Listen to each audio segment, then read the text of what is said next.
Jayo Girivaradari, Jayo Girivaradari.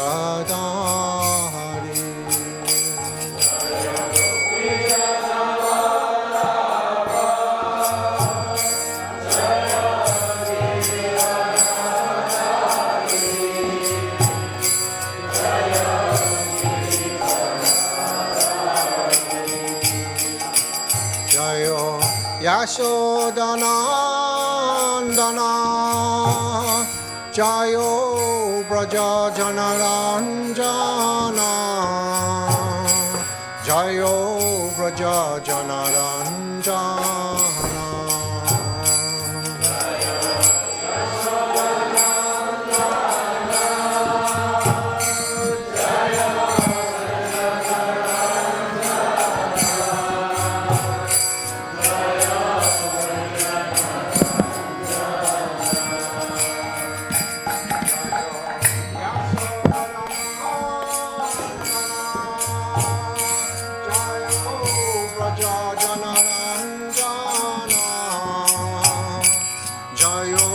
Braja Janaranjana.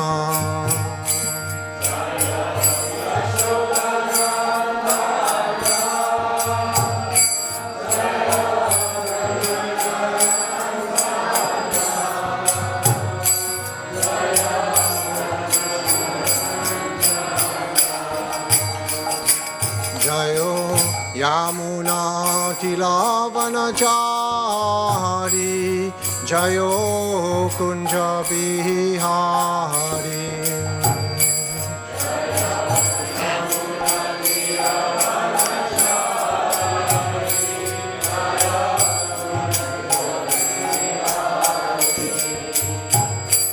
Jayo Yamuna Tilavanachari, Jayo Kunja Bihari.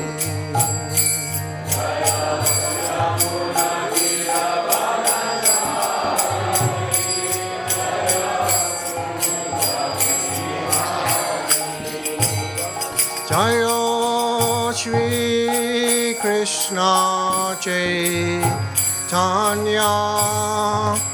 Prabhu Nityananda Shri Advaita Gadadhar Shivasadi Gaura Bhakta Vrinda.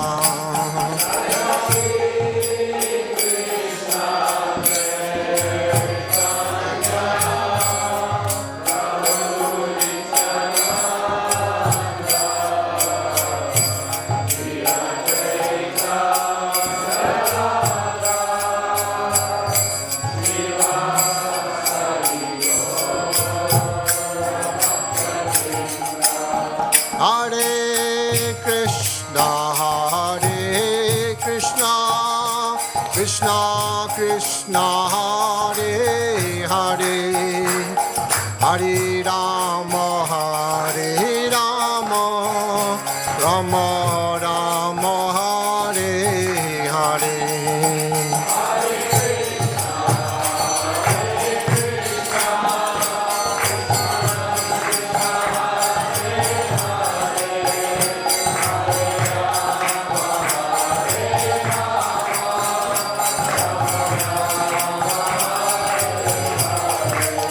Hare Krishna,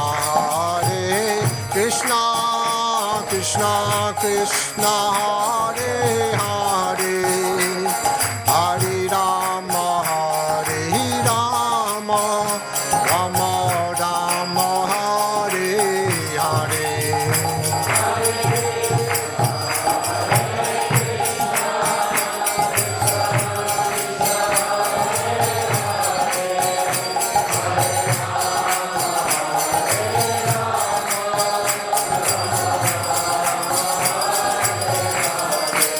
Hare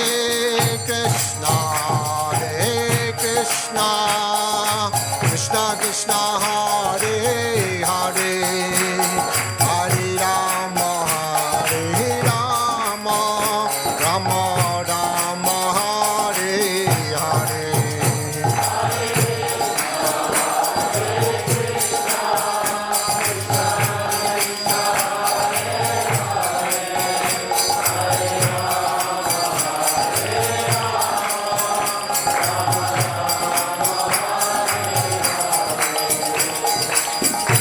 Krishna, Hare Krishna, Krishna Krishna, Hare Hare, Hare Rama, Hare Rama, Rama Rama, Hare Hare.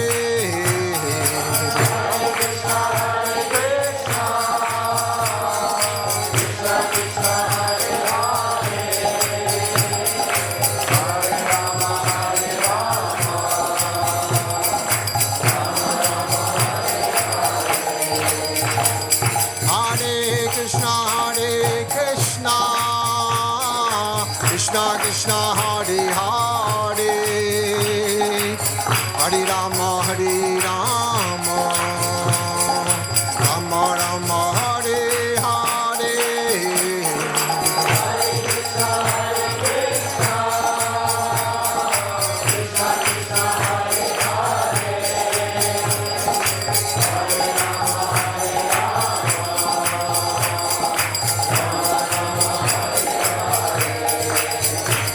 Jayo Gaurani Chai, Gaurani Chai, Gaurani Chai, Jayo Gaurani Chai.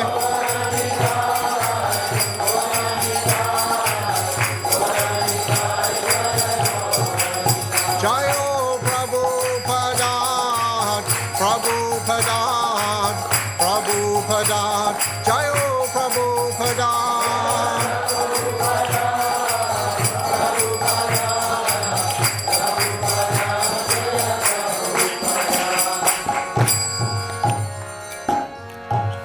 And take over, Premanandi. Hare Krishna. Thank you everyone for coming for today's Sri Chaitanya Charitamrita class.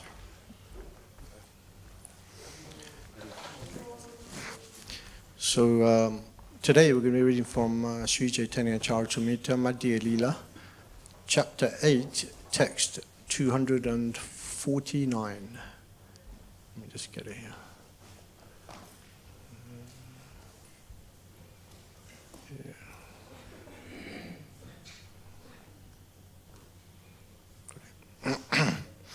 Jaya Jaya Sri Chaitanya Jayo Nityananda,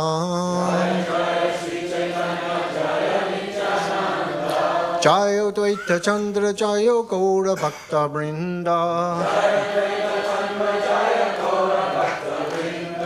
Jayo Jayo Sri Chaitanya Jayo Nityananda, Jayo Dvaita Chandra Jayo Gaura Bhakta Vrinda, Jayo Jayo Sri Chaitanya Jayo Nityananda, Jayo Dvaita Chandra Jayo Gaura Bhakta Vrinda,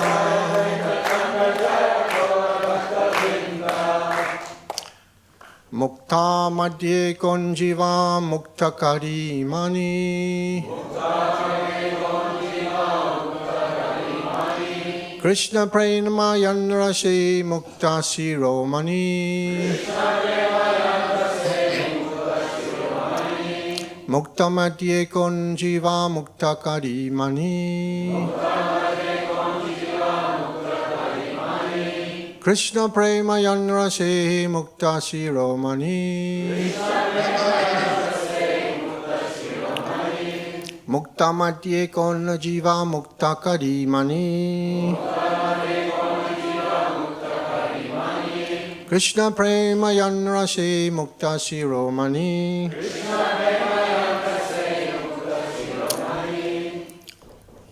Anyone else? Muktamate kona jiva mukta karimani, Krishna premayan rasei mukta siromani,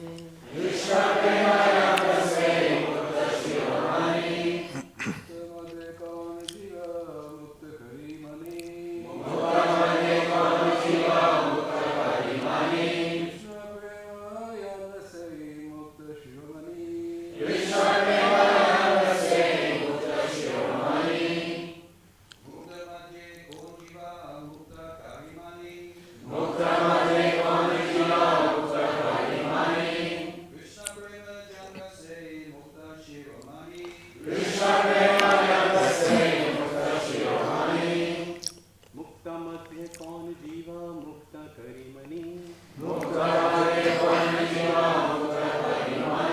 Krishna Prema Yandase Mukta Shiromani.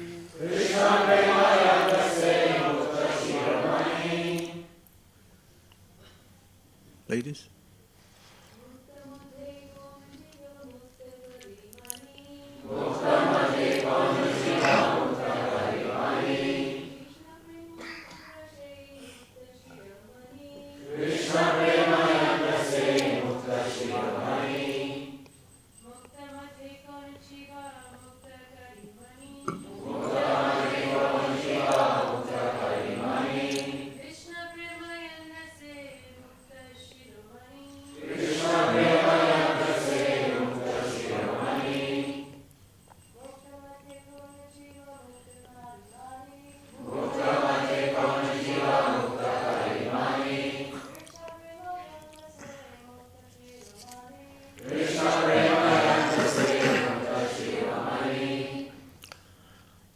Mukta Madhye, among the liberated.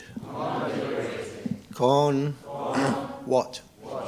Jiva, living entity. Mukta, liberated.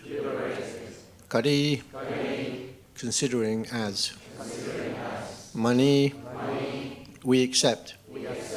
Krishna Prema, one who loves Krishna. Yanra, of whom?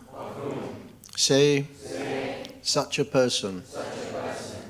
Mukta Shiromani, the topmost of all liberated souls. Translation and purport by His Divine Grace, let you see Bhaktivedanta Swami Srila Prabhupada ki jai. Sri Chaitanya Mahaprabhu then inquired, out of all liberated persons, who should be accepted as the greatest? Ramananda Roy replied, he who has love for Krishna has attained the topmost liberation.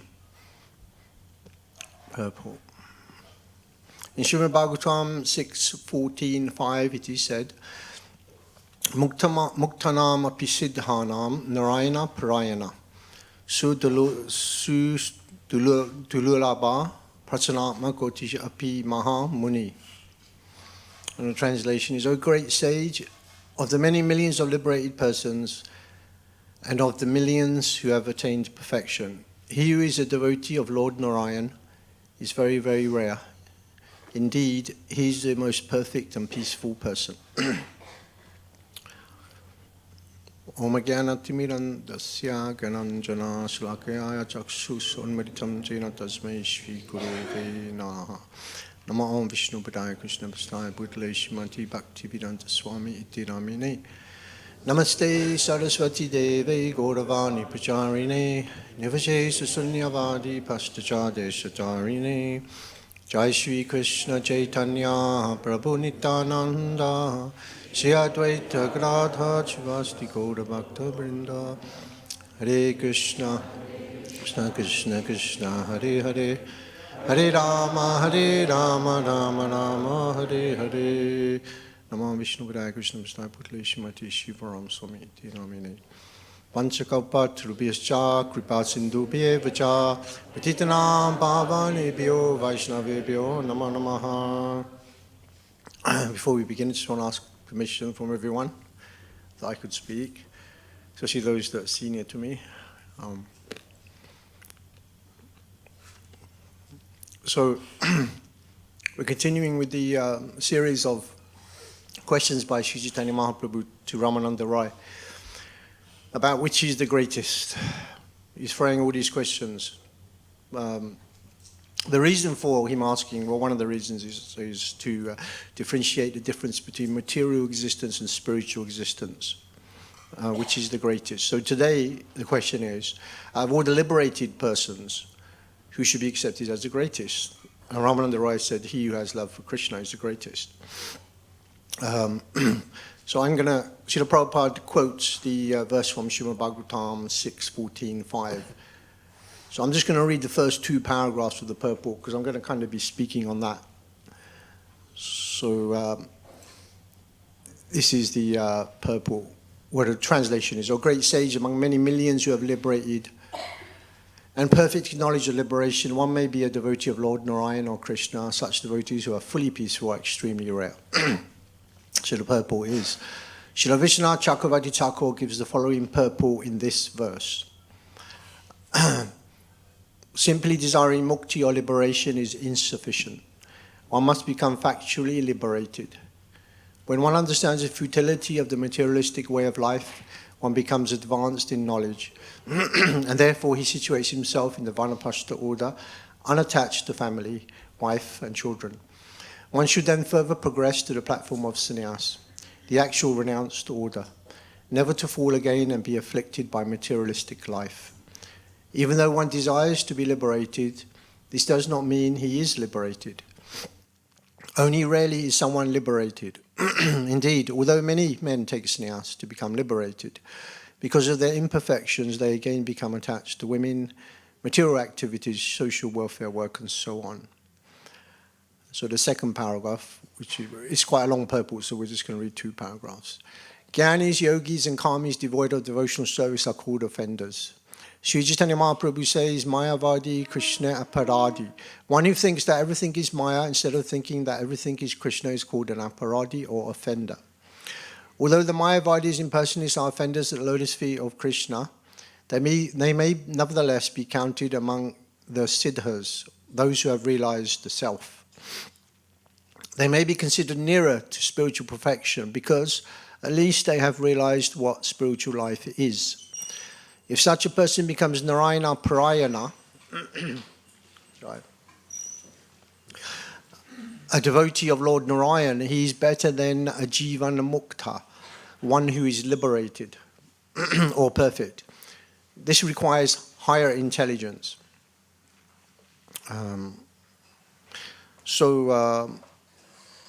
We've all heard of the famous verse in the Bhagavad Gita, right? 7.3. Does anybody know which one it is? Sasveshu. Yeah. Yeah. So among millions, thousands of men who endeavor for perfection, and those who have achieved perfection, hardly one knows me in truth. So when we hear verses like this, it can be quite off-putting in one sense, right? Because out of thousands of men that are achieving perfection, hardly one knows me in truth, and we may be thinking, well, you know, what chance do I have? Yeah? And it gets worse. In today's verse, in the Bhagavad Gita, Krishna says, Sahasranam, right?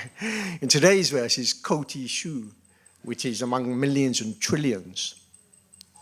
Yeah? So that's like even more. You're thinking, oh, what's going on and what chance do I have? You know? But we have to understand what it means. There's a huge difference between those on the path of devotional service and those who are seeking other perfections, like the Mayavadis or the yogis or the Gyanis. Their perfection is, let me become one with Krishna, let me merge into Krishna's internal, impersonal Brahman. And the yogi's perfection is, let me develop some yogic powers so I can control people or do so many things. Yeah. But the devotees are in a different league, in a league of their own. Right? Prabhupada started the League of Devotees before he came to the West. Because it's completely different to the Mayavadis and the yogis and the tapasvis and all them who are trying to achieve perfection in their own field. The devotees are in a completely different league. And what is the main difference explained in this verse? It is devotion or love for Krishna. That is the main difference. The Mayavadis and the impersonalists and the tapasvis, the yogis, they don't have so any devotion for Krishna. Because they have desire to attain so many material things. The Prabhupada said it is like lusty desires they have. Whereas a devotee, their only desire is to serve Krishna and please Krishna. So we, in the line of Sri Chaitanya Mahaprabhu, and the parampara. You devotees are very rare as well. No, here it says one who's a Narayana Prayana is very rare. And a Narayana Prayana is one who is completely 100% dependent on the mercy of Lord Narayan in every angle of vision. But devotees are also rare because we are also on that same path. And by Lord Chaitanya's mercy, we can also achieve that same goal. So if we look at it like that, it's not so uninspiring. It's actually inspiring, actually. If you walk down Oxford Street, if you're doing Harinam down Oxford Street, so many people, like last night we were in London doing Harinam, thousands and thousands and thousands of people doing so much nonsense and sense gratification. But how many devotees do you see? Just a few. So devotees are very rare. They're like jewels, you know. They said the most valuable jewel, the rarest jewel is pink diamond. It's worth $4 million per carat. So devotees are like a pink diamond if you compare to everyone else in the planet, right? Very rare. And those who have achieved perfection, they're even more rare. They're even more rare than a pink diamond, maybe a black sapphire or something. I'm not expert at jewels, but there's some rare jewels. So what does liberated mean? It means, liberated means to become free and enjoy eternal happiness. But in order to do that, we have to become free from the modes of material nature. Right? It's not so easy. But we can, because the process is given. We can easily become free from the modes of material nature, practicing bhakti yoga. Right? But we have to focus on the goal. The goal is prema. You need to achieve some love for Krishna. So the yogis and that, they don't have an impersonalist. They have no humility, actually. You know, once someone asked Prabhupada, what is the definition of humility? Prabhupada gives so many different definitions. But this time, he said, when you know that not your family, not your country, not your bank balance, and even mentioned the gun, is going to save you, other than the mercy of Krishna. So that is a Narayana Prayana. They have complete and utter, complete 100% dependence on Krishna in every aspect of their life, you know. Because they are not afraid of anything. They're not afraid of any person. They're not afraid of any place. Prabhupada writes in the purport.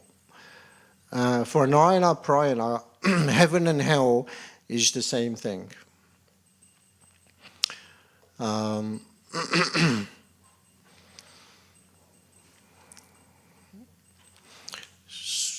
So these devotees like Maharaj Parikshit, they're all Narayana Prayanas, you know? Because Maharaj Parikshit was dying, but he just accepted the curse. Even though he had the ability and the power to counteract it, he accepted it. He wasn't thinking, oh, no, this is wrong. Why are you doing this to me, Krishna? You know? Yeah. Sometimes when you ask, you may ask a guest or someone, are you chanting your rounds? Excuse me. And they say, oh, I don't have time. And then I may say, if I've got a relationship with them, I'll say, but will you have time for death? When death comes, will you say to him, I haven't got time? But that is one thing we're all going to have time for, right? That's one appointment none of us are going to miss. we can come up with so many excuses, right? Oh, I've got to drop the kids off. There's so many after-school events. I haven't got time. Yeah, I've got to. I just had a promotion. My job's work. You know, my boss is working me to the bone. 60 hours a week. 60 hours a week. come back in a few years, death, because I've got to marry my daughter and my son. And when all that's done, come back, But, death's not going to extend, because it's already written in the diary, our appointment with death, it's already there. And you have to make it. Yeah?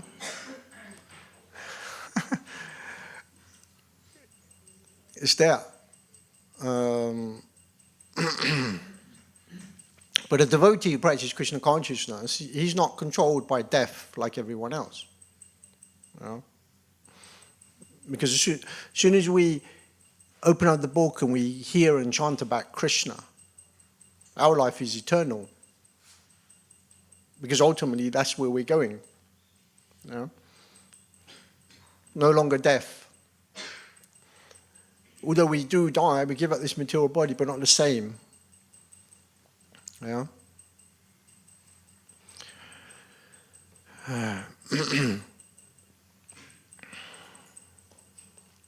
Because devotees are serving Mukunda, Krishna, the giver of liberation. But it's not liberation that devotees are really interested in, right? So there's 5 types of liberations. The Sujya Mukti, merging in the impersonal Brahman. Anyone else? Sarupya, same. Samipya, Shasti, So being in close contact with the Lord, having the same form as the Lord, living on the same planet as the Lord, having the same opulence as Krishna. Those 4 are higher than the first one, Sayujya. For a devotee, Sayujya is like going to hell. Because in Sayujya Mukti, that is the Mukti the impersonalists are aiming for, there's no activity.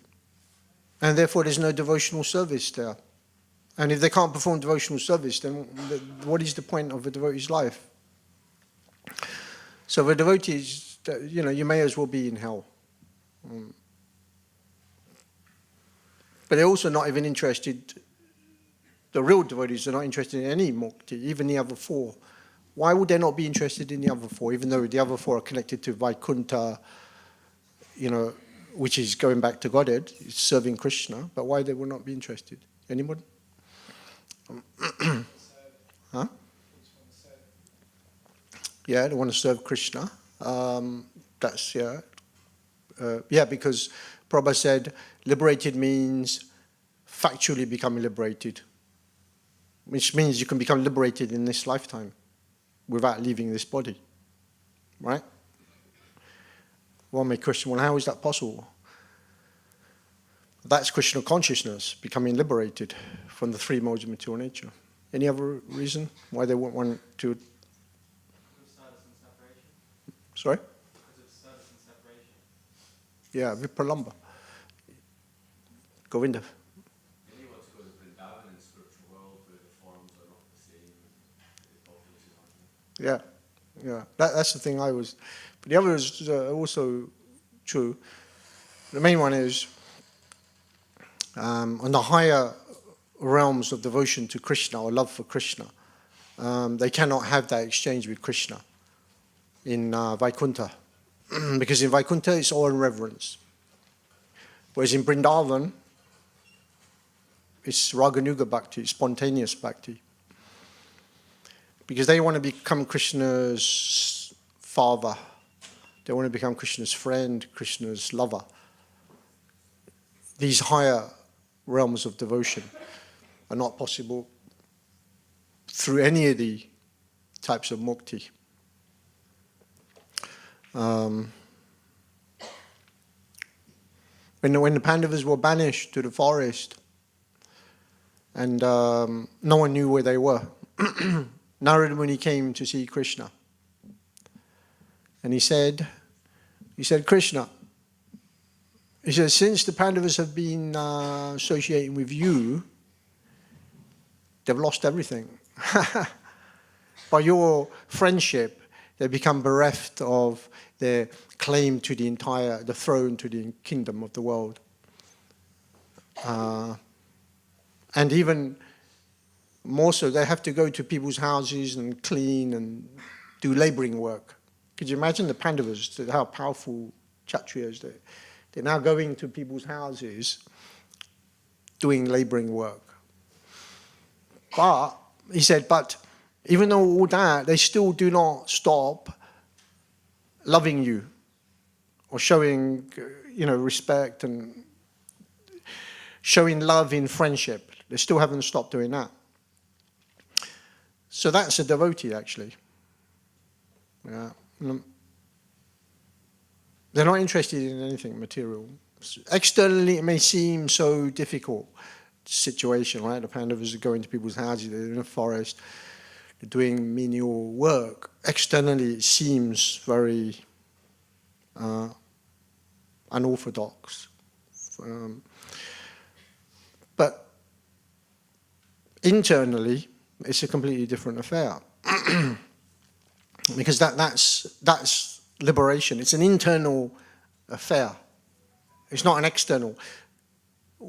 Sometimes we look at the external so much, even in our devotional service, I need to do this, I need to do that, this, that. But what's the main thing that we should be focusing on?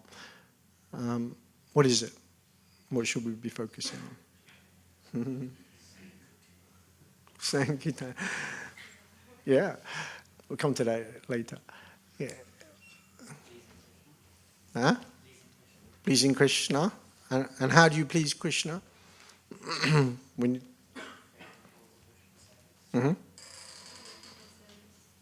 Sorry?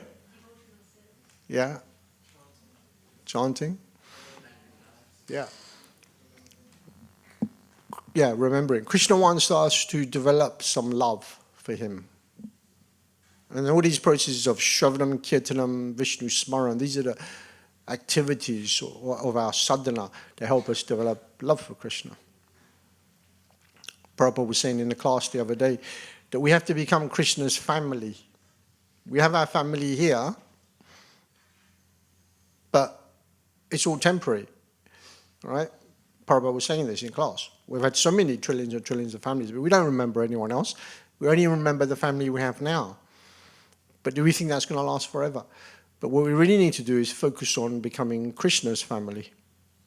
And the way you do that is you need to hear and chant about Krishna regularly and develop an attraction for that.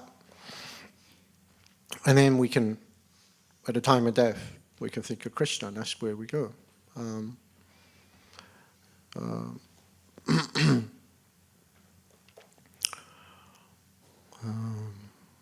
Because the impersonalists, they're going through so much trouble to achieve their goal, right? Even the materialists, they have their goal, but they go through so much difficulty, so much trouble. But what are the devotees doing in Vrindavan? They're riding on Krishna's shoulders. Right? There's a story, the cowboys in Bandiravan. Krishna plays with the cowboys, and the winners have to carry the losers. So Krishna's team lost. So Krishna had to carry Sridham. And all the other boys are telling Sridham off, you can't carry Krishna. He's very delicate. He's the prince of a king, Nanda Maharaj. And Gargamuni said he's equal to Lord Narayan. So you can't carry him. But Sridham said, no, I'm going to carry him regardless. He may be delicate, but he milks cows and he carries milk, containers of milk on his head and on his shoulders. So he jumped on Krishna's back and they went to Bandiravat, a place in Bandiravan. They went all the way to Bandiravat and back. And then Sridham jumped off of Krishna's shoulders and he was like, yeah, I rode on Krishna's shoulders. And then all the other boys were like, oh, okay, now you can't play with us. So Sridham was sitting on his own, lamenting. Not because he couldn't play, but because he couldn't be with Krishna. And then he felt Krishna touching him on the shoulders. He turned around, it was Krishna, and Krishna said, "Friend," he said, "I am yours to do with what you please, you know." He's saying to Sridham, "You can do what you want with me. I'm yours to do whatever." That's the relationship the devotee has with Krishna, you know. And then Krishna said, if you were as heavy as Mount Meru, and if I was the son of the emperor of the world, if I was Lord Narayan, I would still find it a privilege to carry you. And then Sridham said, "Oh, am I not a burden to you, Krishna?" And then Krishna said, "Sridham, it's not by the muscle, or it's not by my muscles I carry you, but by my love I carry you." Yeah. So Krishna consciousness is reciprocation. The devotee has love for Krishna, and then Krishna reciprocates. Like that. Right? We're all here today because we're feeling something. Yeah? We're feeling some reciprocation coming from Krishna.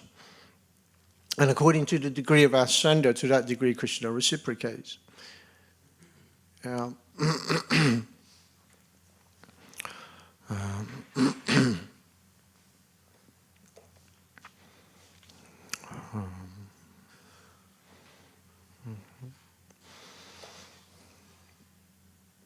Prabhupada quoted a famous English poet, William Cowper. Anybody heard of him? William Cowper? Probably not famous now. He might have been famous when Prabhupada quoted him. But he said, "England, with all thy faults, I still love thee." Prabhupada said, this is love. So many faults, but still love. Still love. And then Prabhupada said, just like the gopis saying, "Krishna, whether you embrace us, or whether you show indifference or kick us, we still love you." And what did Krishna do? He left Vrindavan. And turned the lives of the gopis completely upside down. But did they stop loving Krishna? No. So this is love. The devotees are the best of all those who are liberated because they have love. But it's not ordinary love that's been spoken about here. It's unconditional love. And that is the point that we all need to come to at one point in our spiritual life. We have so many conditions, right? Krishna, if this is good, you know, if I get 7 hours of rest, I'll go to Mangalati. If not, forget it. If the weather's nice, I go out and Harinam. If it's raining, forget it. I've got something else to do. So many conditions. But we have to, Krishna wants us to slowly come to that unconditional state of devotional service. Unconditional. And because of that, the devotees are the only ones that are peaceful. Everyone else is not peaceful because they have so many wants, so many desires from Krishna. I want this, I want that. The impersonalists want liberation, the yogis want some yogic power. Therefore, they're all disturbed, unhappy. And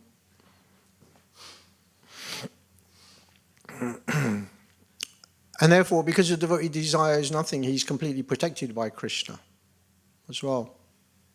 It says Narayana Prayana, he's not scared of any person, he's not scared of any place, because he knows that Krishna is protecting him or her. Don't understand sexes.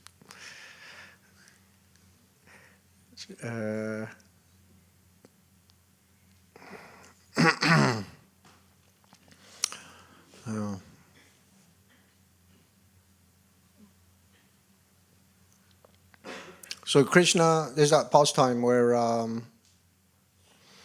when Nanda Maharaj was taken by one of Varuna's servants in the Yamuna, and Krishna jumped in there to save him.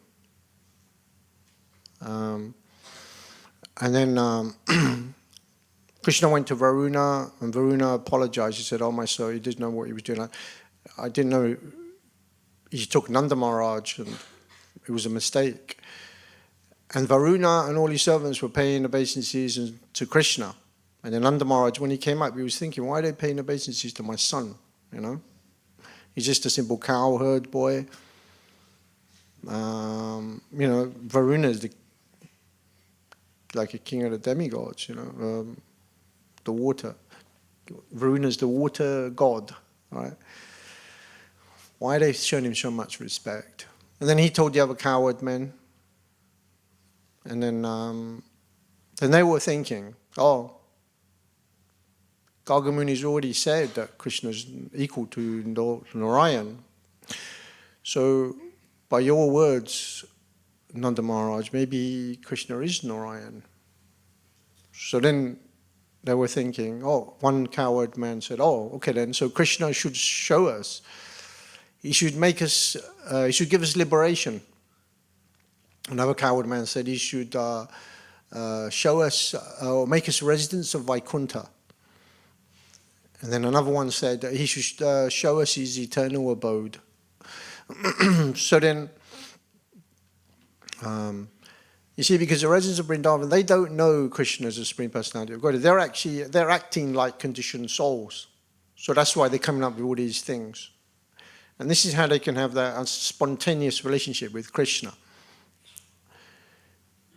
So then Krishna was thinking, okay, let me show them that these things they want are actually less than what they've already got. They're experiencing the highest perfection, prema, already. So then Krishna took them to Brahma Harad, a place, a ghat in the Yamuna somewhere, also Kura ghat. Later, Kura sees Vaikuntha in that place. So then he takes them there, and then they see the all-pervasive Brahman, Krishna's impersonal energy. And it's explained that when they saw that, when they were experiencing the impersonal Brahman, they couldn't experience prema. They couldn't have any relationship with Krishna. There was no vipralamba, there was no meeting, none of this. And so they were like, for them it was like hell. So then Krishna took them out of that quickly. And then he showed them Vaikuntha and all the trillions and trillions of planets in Vaikuntha and all the opulence there. And they were amazed. It was like, after being in the impersonal Brahman, it was like coming out of a bad dream. They were now experiencing Vaikuntha, but still they weren't happy. Because in Vaikuntha, they couldn't have a relation with their coward boyfriend, Krishna. Krishna had 4 arms, and he was surrounded by all this opulence, and everyone offering prayers, and they were like, can't relate to this. You know?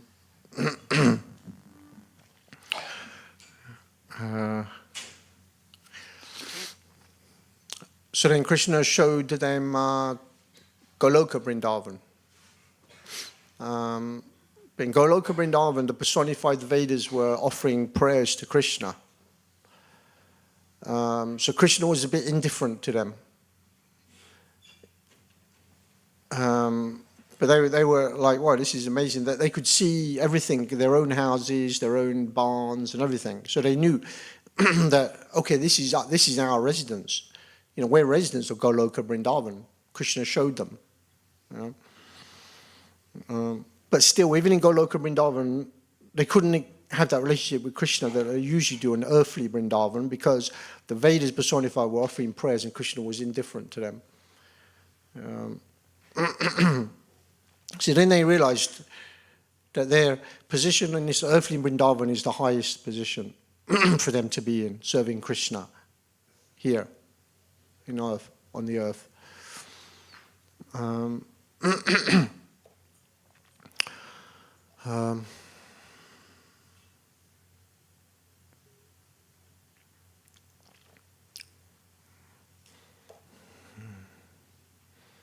So Krishna showed them all the different types of liberation now. They weren't happy with any of it.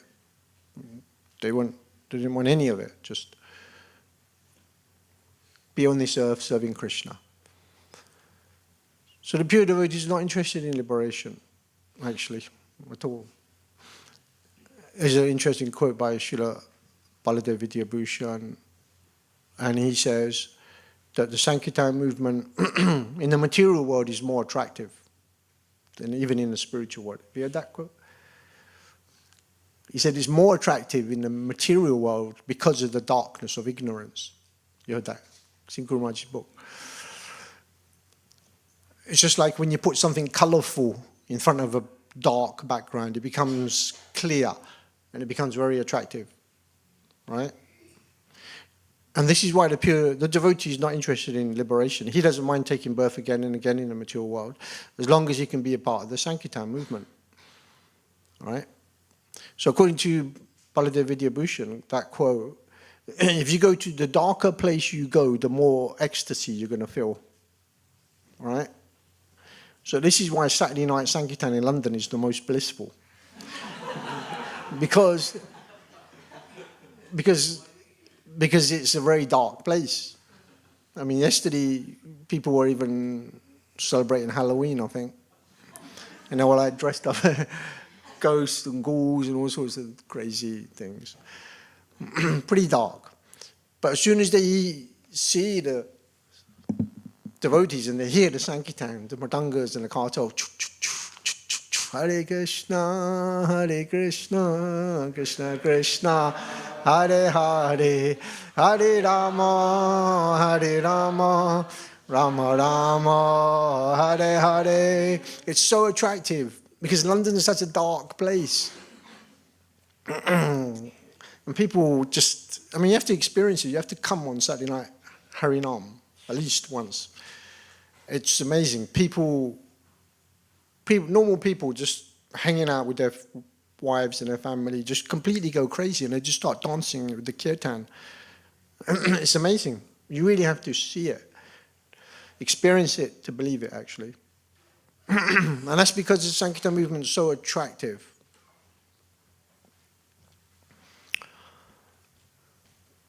It's so attractive within this darkness of ignorance in this Kali Yuga.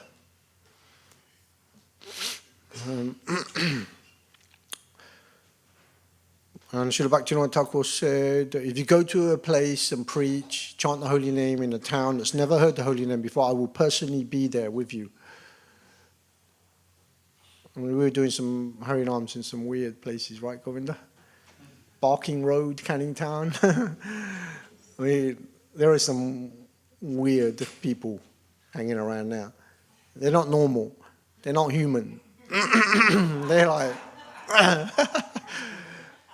you know, you're going down the street chanting and then you see these 4 guys in a corner somewhere. They're getting up to something really, really dodgy.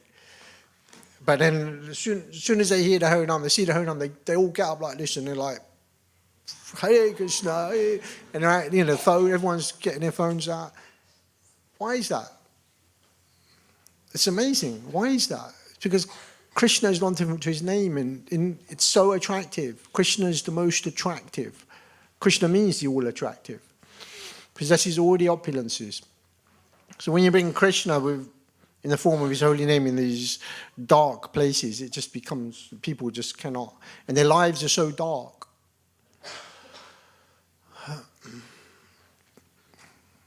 That's the perfection of this movement, chant the holy name. All the studying we do, all this, you know, it's for, what is it for? If we're not experiencing. If we're studying and doing all that, but we're not experiencing the taste, then what is the point? One may question.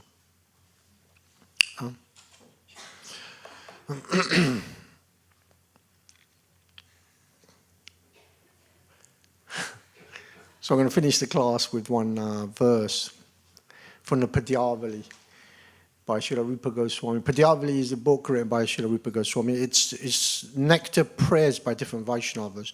So this is a prayer here by Ishvara Puri. Let a twice-born enter the fearless kingdom of yoga, Vedic study, and solitary meditation. In the forest, let them become liberated that way. As for us, we will spend hundreds and thousands of births chanting the holy name of Lord Krishna, whose splendid dark complexion and yellow garments are like a host of blue lotus flowers, blooming in a grove of yellow flower-bearing Kandamba trees. Hare Krishna. I'm going to finish there. Any comments or questions? I'm never good at answering questions. I've got my dear friend here, Govinda, is ready to answer. Hare Krishna. Isn't it? No one? Oh. Thank you very much for the class. I just want to ask you a question from Damla Rashtra. I've been going through the, for the land. It's, in scripture it says that we have to offer ghee, oil, but we offering candle. Yeah.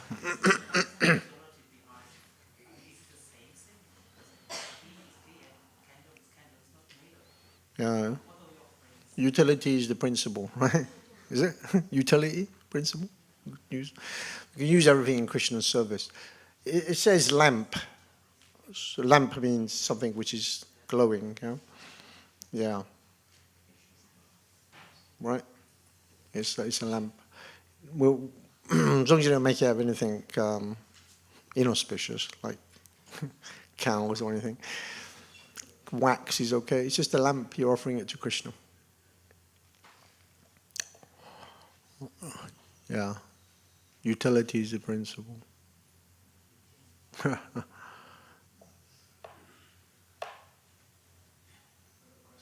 Tarina. I was thinking when we were talking about families and children, wives, it's all Maya, and it's like doing all that. Did I say that? Not quite. Yeah, sure, yeah. That's a family, a temporary family, but we've got our eternal family. If I was a child in a devoted family, and I was hearing all the time, like, useless, you're like a burden, why, this is not, you're not like the real family. And in one sense, it's like not very healthy for children, like, here I'm just like, a burden for my parents. So, how should we see that in a healthy way? Because people have families, and they how to see that in the right way for them. So it's not unhealthy for the families. Yeah, of course. when you hear don't be attached to your family, and we have to develop a real attachment for Krishna's family, that Prabhupada mentioned in class the other day, that means don't be attached on a material platform, right? But you're attached on a spiritual platform because what do you want? What is the purpose of having a family? It is to take them home back to Godhead, right? And that's our eternal place. All right, so we have to understand what it means, not materially, but spiritually. And of course, we have to do our material duty, right? Because if we don't do our material duty, then we're not going to do our spiritual duty. But don't be attached on a material platform. Like my family isn't mine to enjoy. They belong to Krishna. And I'm just here. I'm just a guardian temporarily taking care of them. But the goal is to take them back home, back to Godhead. And that's a bigger attachment, is it not? Than a temporary material attachment, which is, yeah, a material attachment is temporary anyway. The kids grow up and then they're gone. Most of the time, they don't even care about the parents, right? But spiritually, it's an eternal attachment. That's way deeper than the material. Yeah. Does that make sense? Of course, you won't preach that in front of the kids. You know, you just, your parents, it's all temporary. You got to be intelligent. There's no kids here today, right? Usually don't come to Bhagavatam or CC class. I think that she had a hand up, Mataji. Thank you for the class. Just a comment on the Holy Naam. You said when you went to Camden Town and there are some thinking people in the corner. As soon as they hear the holy name, they spark because everybody is Krishna conscious. That's what the Prabhupada has given, that's what Chaitanya Mahaprabhu has given. Yeah. Just pray the holy name and you are doing such a wonderful service to Krishna. Yeah. Bringing everybody closer to Krishna by chanting everywhere. And that is the Sankirtan message that Chaitanya Mahaprabhu has given us. Yeah. It was nice to hear. But you know, the Sankirtan we do it's just as much for us than it is for them. It's just as much for our own purification than it is for their purification. Isn't it? So therefore we should all go out sometime. Hare Krishna. Yes, Shri? Thank you so much for the class. My question is, I really enjoyed listening to the stories and how you told them in relation to, the earthly, this spontaneous love relationship with Krishna. So how does that compare to, say, austerities and sort of renunciation, following an order of life that strictly regulates your kind of actions? Because you're talking about Vaidhi Bhakti, following the rules and regulations. So yes, Vaidhi Bhakti will lead us to Raganuga Bhakti. We cannot pretend to be on the Raganuga platform. It will be, yeah. But by following strictly the order of the spiritual master, because Shrivatam Svakata Krishna, Punya Shravana Kirtana, Riddhyanta Stohi Bhadrani Vitanoti Sritsatam. Krishna is in the heart, and by hearing and chanting about Krishna, he purifies all the material desires from the heart to one who has developed a taste for hearing about him. And that's Vaidhi Bhakti. We need to develop, we need to follow strictly the rules and regulations given to us by the spiritual master. And in this way, the heart becomes purified from all these misgivings, all these things which are stopping us from spontaneously loving Krishna. So the program we have at the temple, this is all Vaidhi Bhakti.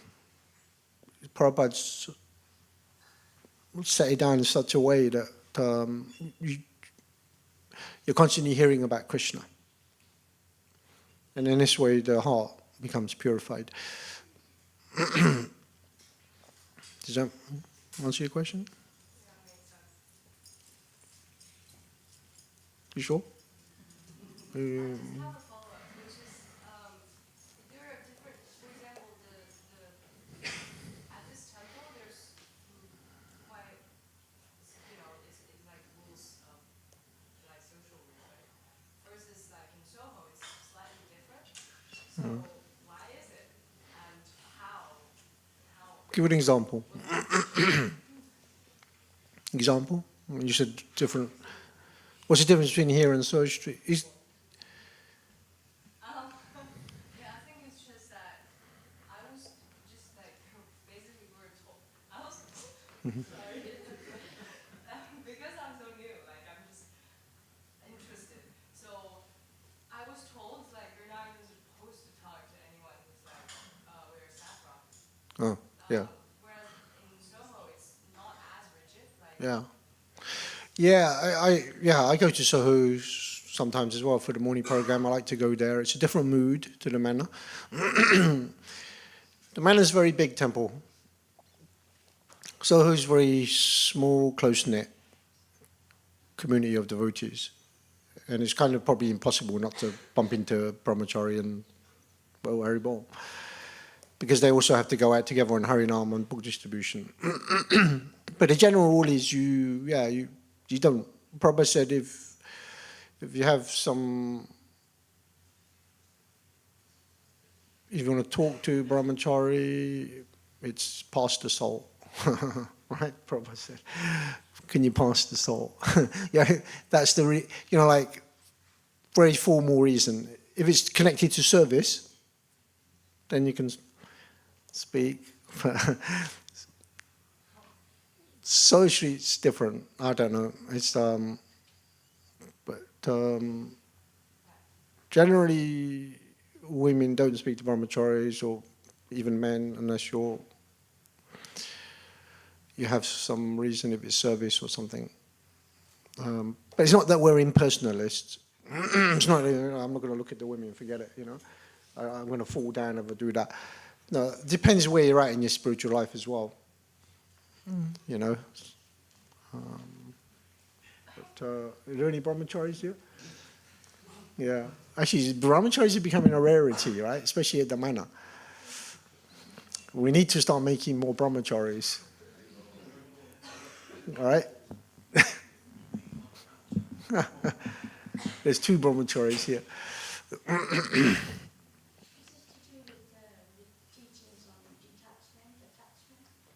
Sorry? Is it connected with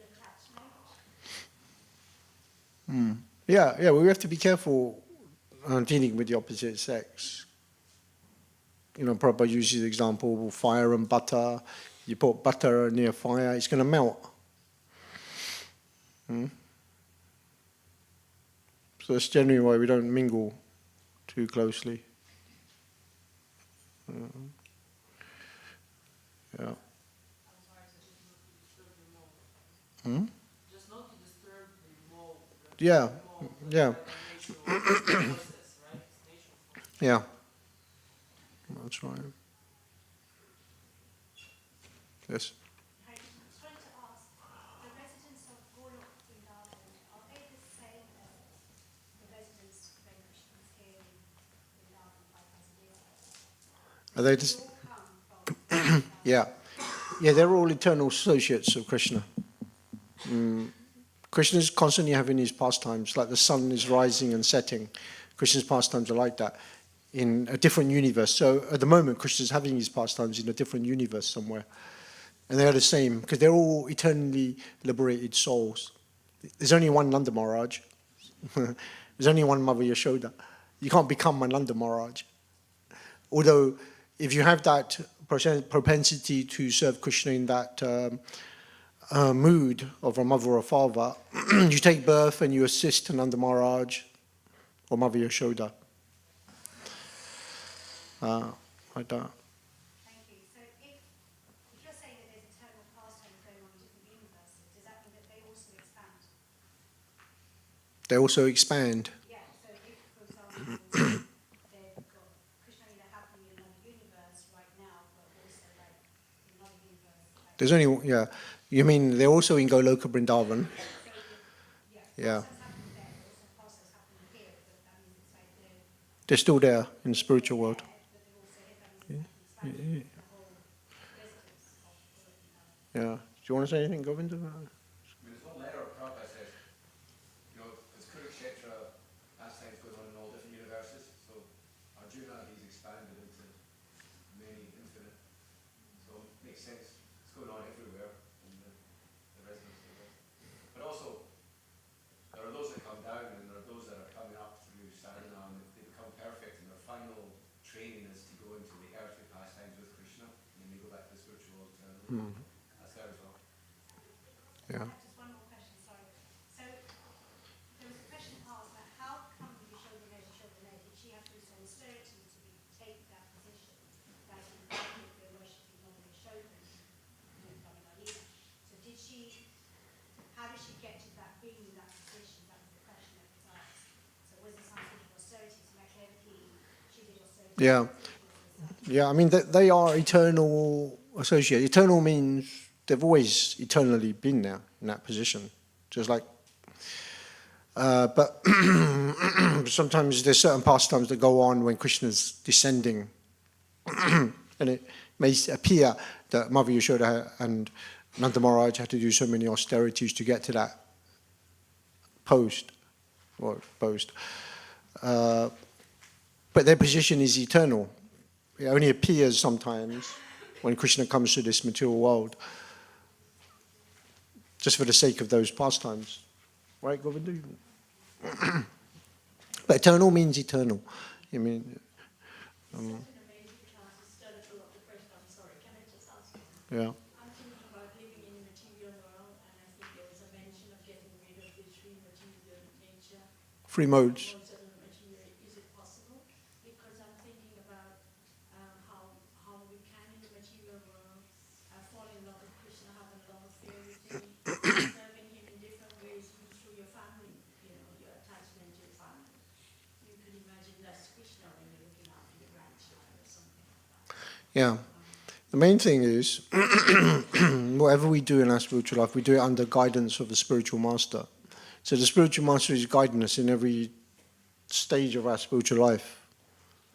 Yeah. So sometimes it may seem a bit immature doing certain things. Like I said, we cannot pretend to be on a Raganuga platform. We have to strictly follow Vaidhi Bhakti in order to reach.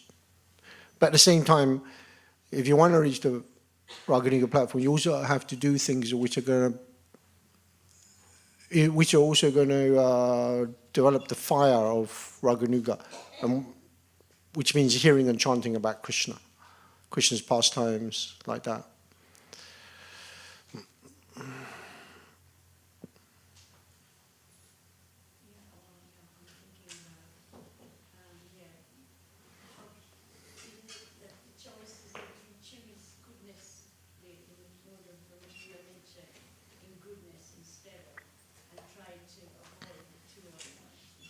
Yeah. Yeah, everything we do is trying to become free from the modes of material nature. We also have to become free, ultimately free from the mode of goodness, because that's also a binding factor to this material world. Right? But we have to first come to the mode of goodness, and then once you're in the mode of goodness, we also have to get rid of that.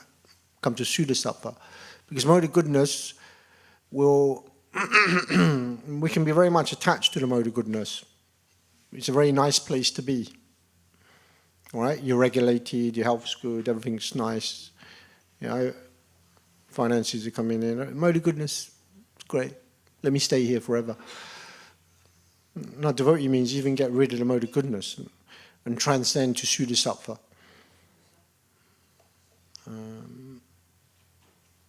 That's why we have to detach ourselves from all the material motivations which are stopping us from developing love to Krishna. It becomes, as we advance, it becomes more and more subtle. In the beginning, it's quite gross, the things we have to give up. Okay, you've got the 4 regs: meat eating, gambling, intoxication, and illicit sex. It's the basics.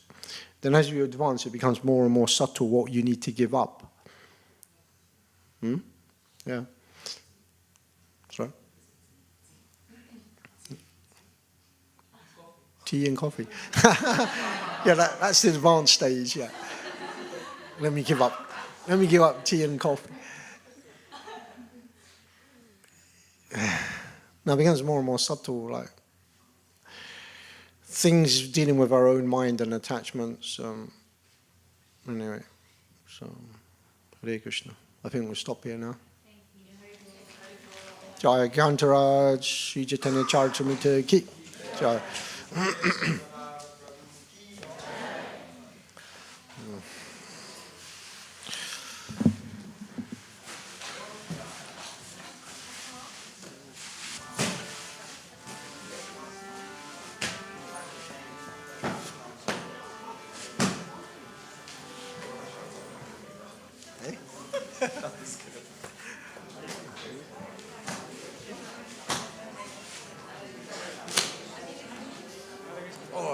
Very nice class, thank you.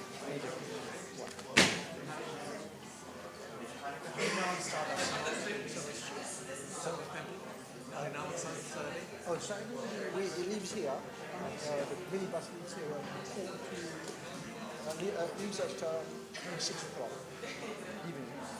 So he can get a minibus and drive to Seoul. Yeah. Yeah,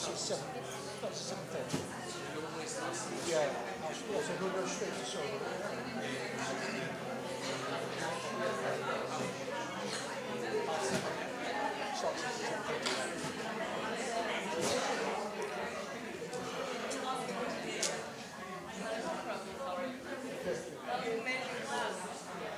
Actually, you know when you said this is not impersonal, it's not like you can't even look at it. I just read in one of the books that it says, don't look at women.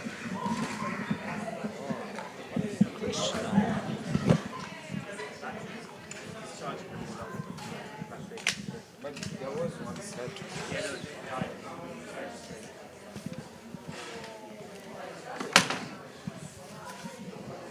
Ah, it's good. I don't know if I'll make it, man. I need to get there for like 10 o'clock. Oh look, it says Baker Lee. So get into Turkey too. How it works. I run Wheelstone, yeah? That's me. Wait, just get this. It's fine. Over around.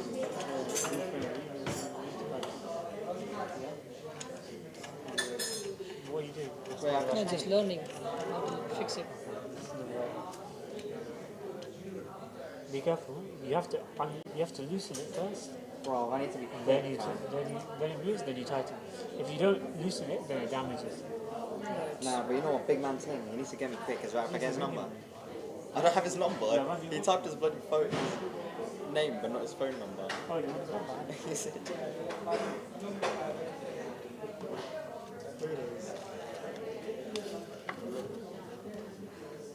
Jignesh, are you from Watford? Are you? Are you from Watford? No, no, no. That means you qualify. such a cringe guy. 079.